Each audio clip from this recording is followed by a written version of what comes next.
Do you ever feel like you are drowning in information but starving for wisdom? We live in the age of the wiki expert.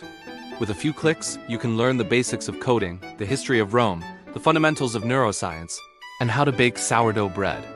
We pride ourselves on being well-rounded. We listen to podcasts on 2x speed to consume more. We think that the more random facts we stack in our brains, the better human beings we become. But let me ask you a brutal question. If a crisis hit your life right now, a real storm, would any of that trivia save you? Or would you just be a useless person who knows a lot of fun facts? Today, we are diving into a short, sharp, and often overlooked dialogue by Plato called Rival Lovers, or Amatores. It starts with a fight. Two men are arguing over a young boy. One is a wrestler, a man of action, physical strength, and hostility toward books. The other is an intellectual, a man who believes that studying everything is the path to nobility. It looks like the classic jock versus nerd debate. But Socrates enters the chat and completely flips the table.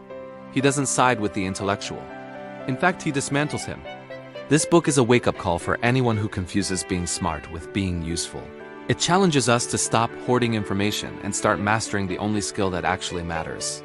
The core message of Rival Lovers is the destruction of the polymath illusion. The intellectual in the story defines philosophy as learning as much as possible about everything. He wants to be a Renaissance man before the Renaissance even existed. He thinks the goal of life is to collect knowledge like trophies. Socrates attacks this definition with surgical precision. He argues that knowing a little bit about medicine doesn't make you a doctor. Knowing a little bit about carpentry doesn't make you a builder. If you are just okay at everything, you are best at nothing. The central philosophy here is that true philosophy is not about accumulation. It is about command. It is not about knowing the technical details of the ship. It is about being the captain who knows where the ship should go. Socrates argues that if philosophy doesn't give you a specific, dominant skill, the skill of justice and judgment, then it is useless. The core message is a slap in the face to our modern obsession with general knowledge. Plato is telling us, stop trying to be the second best person in the room at everything. Be the master of the one thing that controls everything else, your own soul. Let's explore this through 3 key insights that will change how you learn and live. Insight number 1, the second best trap. In the dialogue, the intellectual admits that a philosopher is like an elite amateur, someone who can understand what the experts, doctors, carpenters, pilots, are talking about, even if he can't do the work himself. He thinks this makes him superior. Socrates destroys this. He asks, if you get sick, do you call the philosopher or the doctor? The answer is the doctor. If you are on a ship in a storm, do you trust the philosopher or the pilot? The answer is the pilot. Socrates proves that in every practical situation in life, the generalist is useless. He is always the second best option. This is a profound insight for us. We often pride ourselves on being knowledgeable managers or well-read individuals. But if our knowledge doesn't translate into a specific capacity to solve a problem, we are just taking up space. The insight is, don't settle for being the critic who understands the game. Be the player who plays it. Being second best at everything means you are essential to no one. Insight number 2. Usefulness is the measure of worth. The wrestler in the story initially hates philosophy because he thinks it makes men soft and idle. And strangely, Socrates partially agrees with him that philosophy is just endless reading. Socrates forces the intellectual to admit that good things must be useful. If philosophy is the highest good, it must be the most useful thing.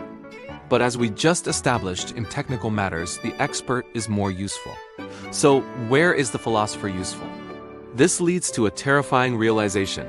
If your learning doesn't have a distinct application, it might actually be bad for you. It distracts you from your duty. We see this today with tutorial hell, people watching endless videos on how to do things without ever doing them. Plato argues that knowledge without utility isn't just neutral, it's a vice. It makes you feel accomplished when you have achieved nothing. Insight number 3, the royal art, the art of justice. So if the philosopher isn't a doctor, a pilot, or a carpenter, what is he? Is he nothing? Socrates finally reveals the answer. The philosopher is the expert in punishment and justice. Just as a doctor fixes a broken body, a philosopher fixes a broken soul. The philosopher possesses the royal art. the ability to judge right from wrong, to manage a household, to lead a state, and to govern oneself. This is the game changer. The true purpose of learning isn't to know how the world works. It's to know how to rule yourself. The expertise of the wise man is character. When the storm comes, the pilot steers the ship, but the philosopher decides why the ship is sailing and ensures the crew doesn't kill each other. This elevates philosophy from trivia to leadership. The ultimate skill is not technical. It is moral. How do we apply this to our lives tomorrow? First, audit your information diet. Stop consuming content just to know it. Ask yourself, does this make me a doctor or just a guy who knows medical trivia? If you are learning a skill, aim for mastery, not just familiarity. Don't be the second best who is useless in a crisis. Second, focus on the royal art. You might be a coder, a designer, or a salesperson by trade. That is your technical skill. But your real job, the one that defines your happiness, is the management of your own life. Spend less time reading news about things you can't control, and more time studying the principles of decision-making, emotional control, and justice. That is the only expertise that is useful in every single situation. Finally, don't be the useless intellectual. The dialogue ends with the jock agreeing with Socrates and the intellectual being embarrassed. Why? Because the jock respected usefulness. Be practical. If your knowledge doesn't make you a better friend, a better parent, or a better leader, drop it.